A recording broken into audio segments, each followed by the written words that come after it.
Hey everyone, nice to see you again. Thanks for being here today. We want to tell you a brand new story.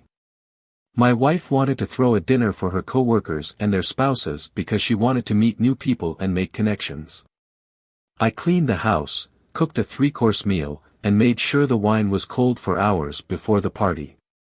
I wanted to make her happy and wow them. The evening began nicely enough with appetizers and casual talk.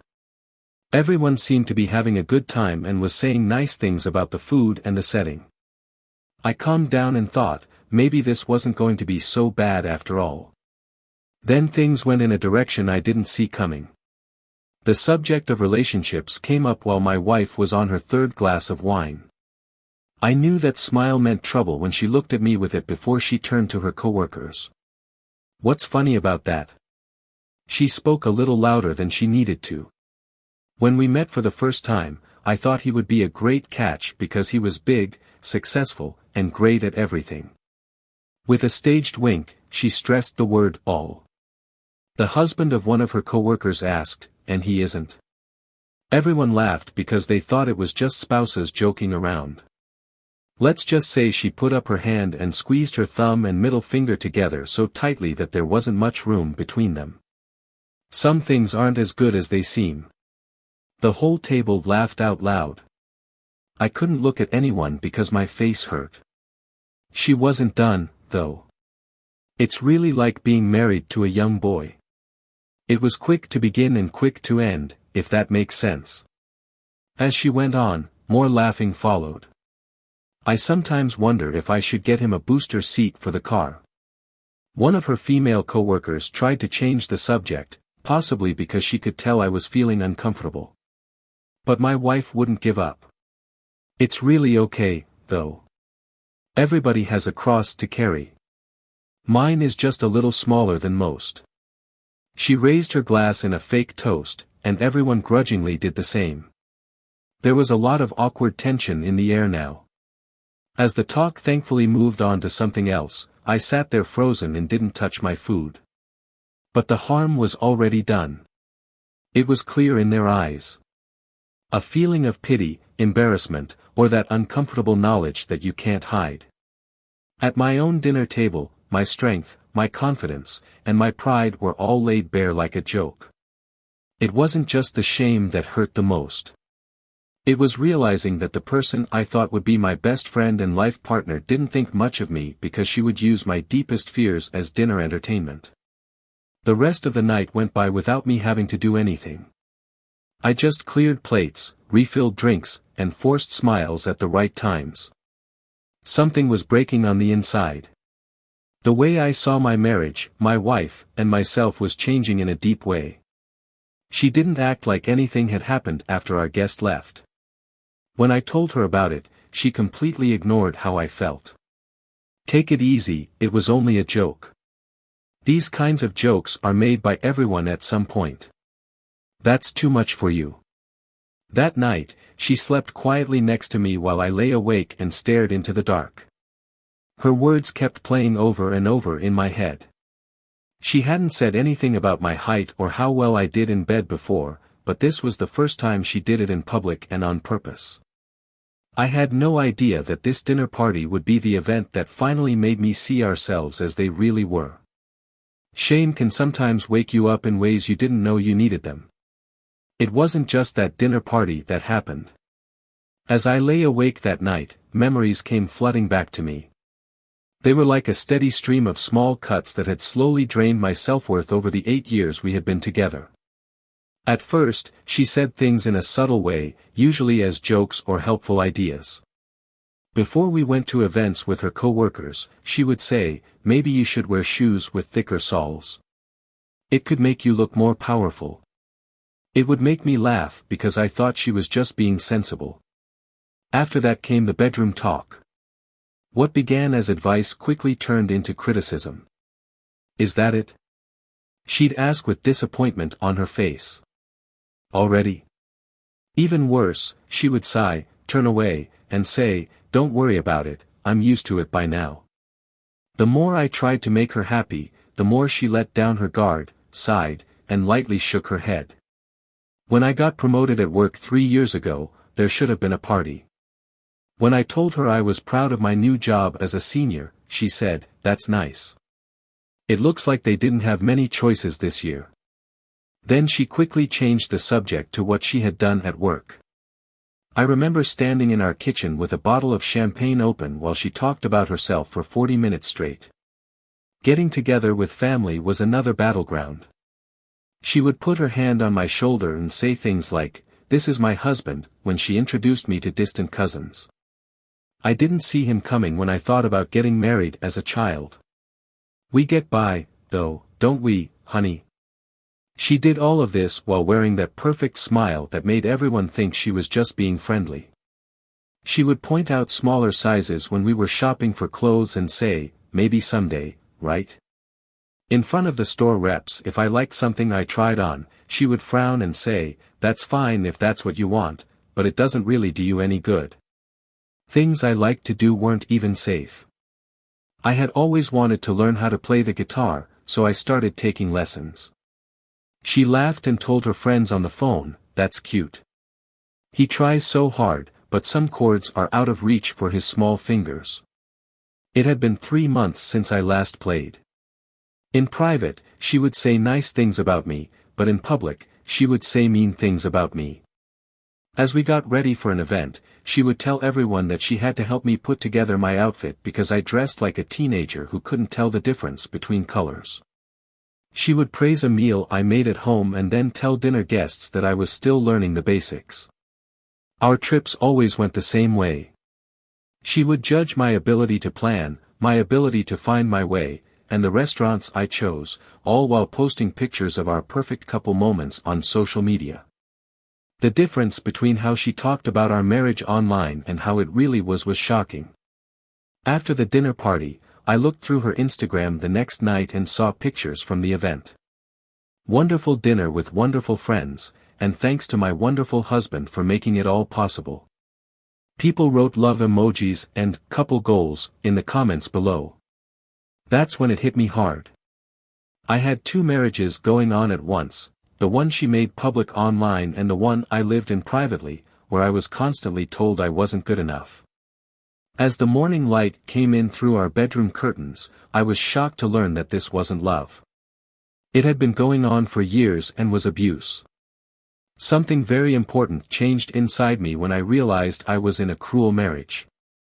I finally paid attention to the little things I had been missing, like how careful she was with her phone, she always turned it over when I walked in the room, and how she would go outside to answer calls, even at 10 p.m., saying they were work-related.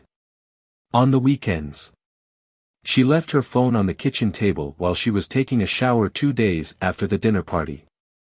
Messages kept coming in, so it buzzed over and over. I had never looked into something before. Trust was always important to me, even when I was the only one who showed it. Still, I had to look this time for some reason. Notes from a person saved as work project lead showed up on the lock screen. "Missing you already, last night was incredible, and when can you get away again" were the 3 words that were shown on the screen. When I picked up her phone, my hands were shaking. For some strange reason, she hadn't changed her password since we set up our phones years ago. When I opened the message thread, the room seemed to spin around me. There were hundreds of texts from months ago.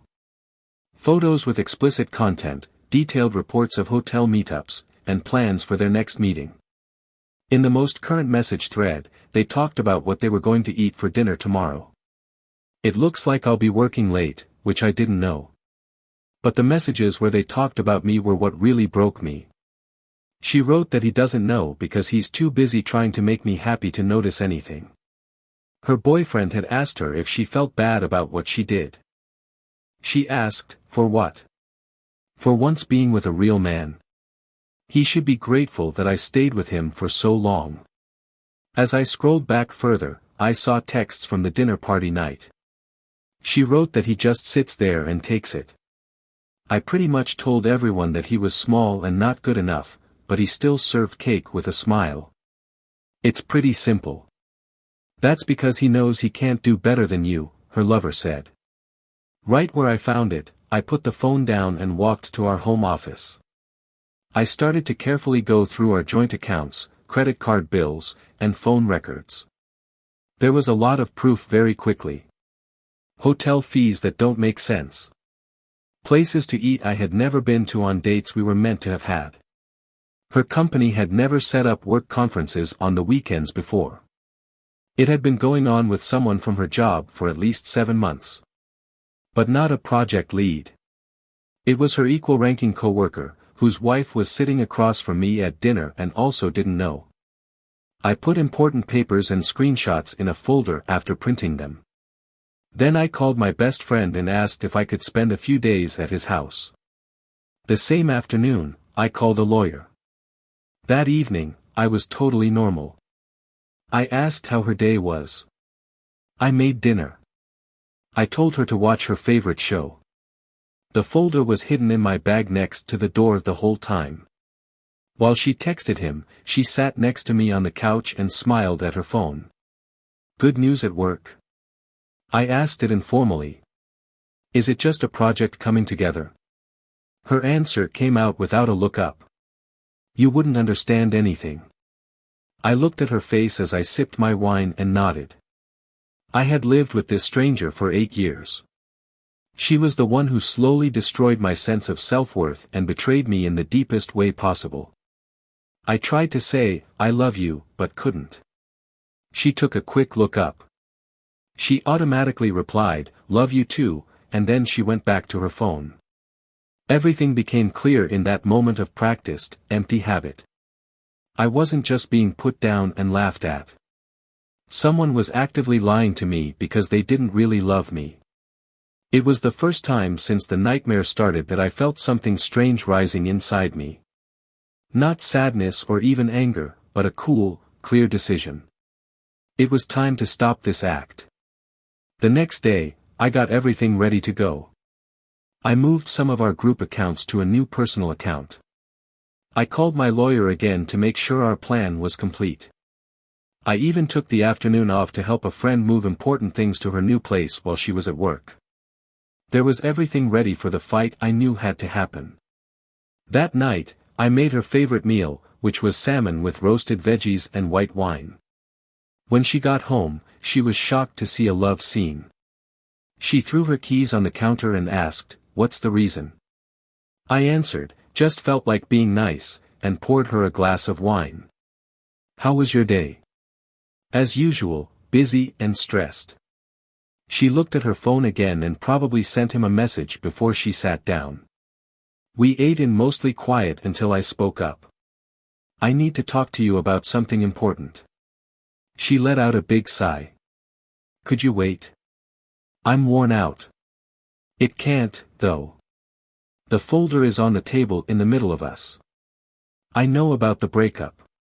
She quickly went from shock to denial to calculation before her face settled on anger. "What do you want to say?" It took me a while to lay out the proof, but I finally did it. The hotel bills, the dinner bills, the images of text messages, and the phone records. "You looked through my phone." She lost her temper and tried to change the subject. "That is an absolute invasion of privacy." I quietly said, "Yes, I did. I finally followed my gut after years of being emotionally abused and made fun of in public by you." She laughed in surprise. "Abuse? Are you sure about this? I've been there for you through everything. You've put me down every chance you got." I replied that while you were sleeping with someone else, you were making fun of my height, my performance in bed, and my job. Her plan changed right away. She started to cry. "I did something wrong. It didn't mean anything. We can get through this." I kept my cool and said, "The affair is just one reason why this marriage is over. I wouldn't stay with someone who treats me so badly even if they didn't do it." She reached out and grabbed my hand across the table.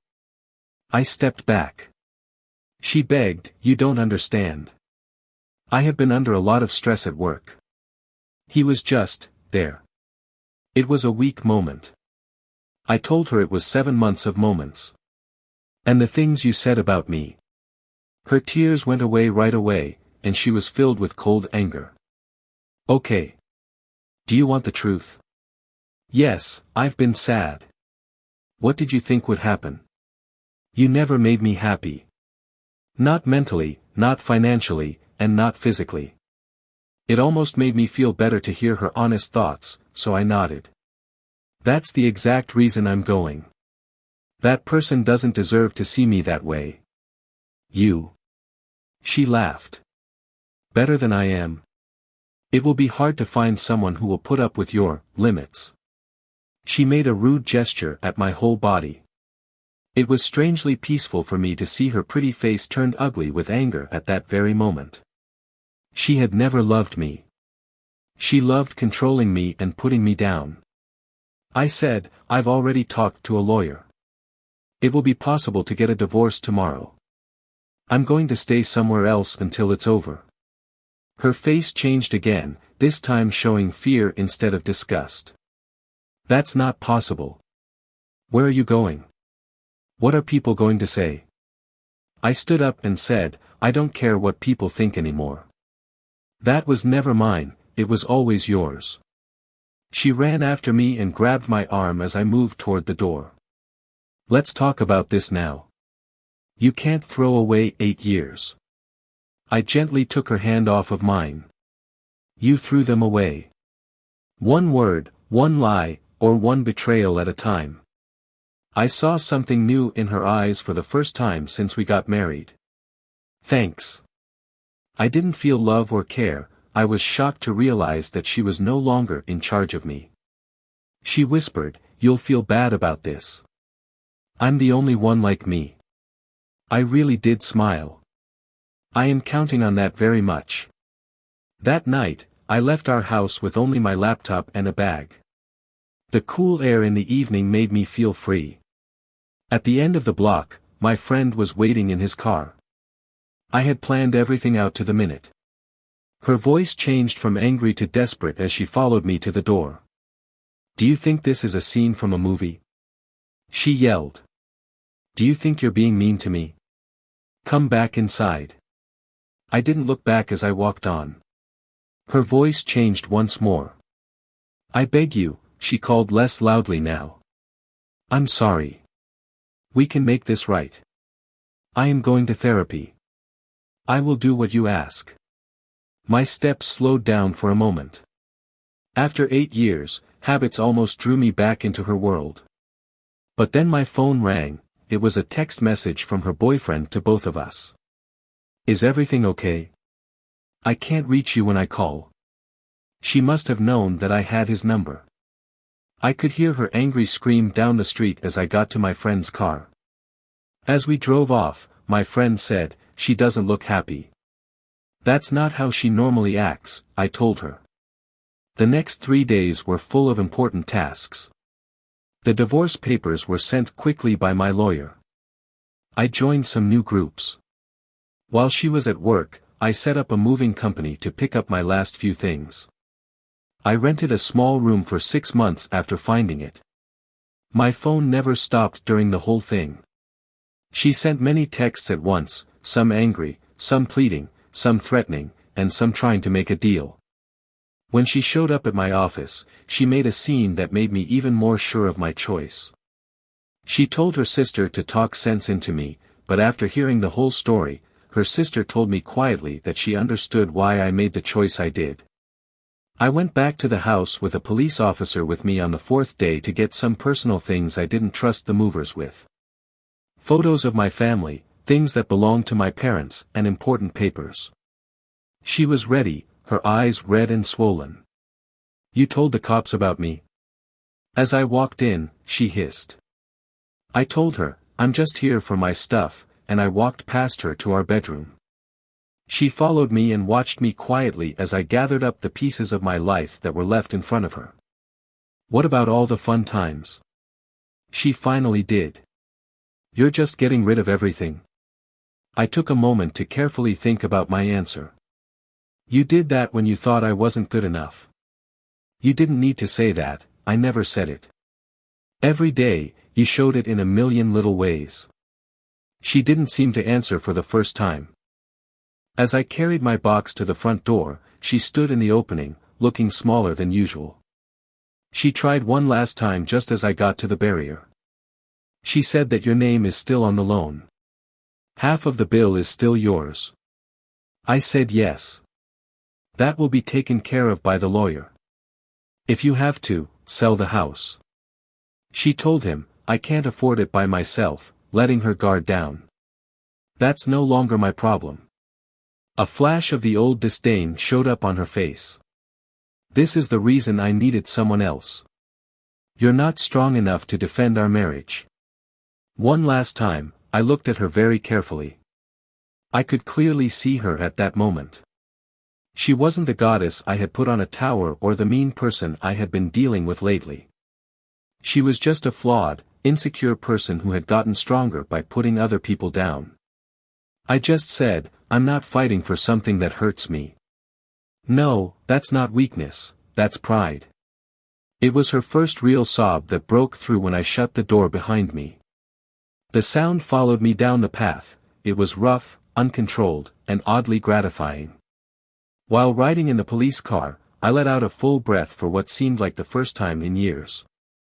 My phone rang again, this time with her call. I turned it off. The cop asked, "Is everything okay?" I responded, getting there, and as we drove away, I watched our house get smaller in the side mirror. Everything can change in 6 months. The split was over faster than planned. Once she knew I wasn't coming back, she didn't argue about it. The house sold quickly, and after sharing the money with my partner, I had enough to put down payment on a downtown condo that was small but new and closer to my office. Just the first month was the worst. I'd wake up grabbing for someone who wasn't there, and for a moment I forgot everything that had happened. But over time, those times happened less often.